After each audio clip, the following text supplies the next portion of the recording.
Hello, I'm Graham Wilson, Trumpet Adventures, and today I thought I'd play a melody. I like to do this quite a bit.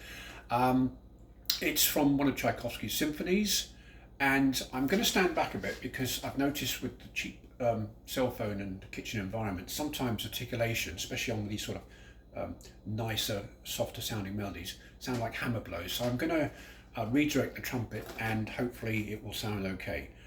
Okay, I'm trying here for lyricism, warmth, and that singing style that I've talked about.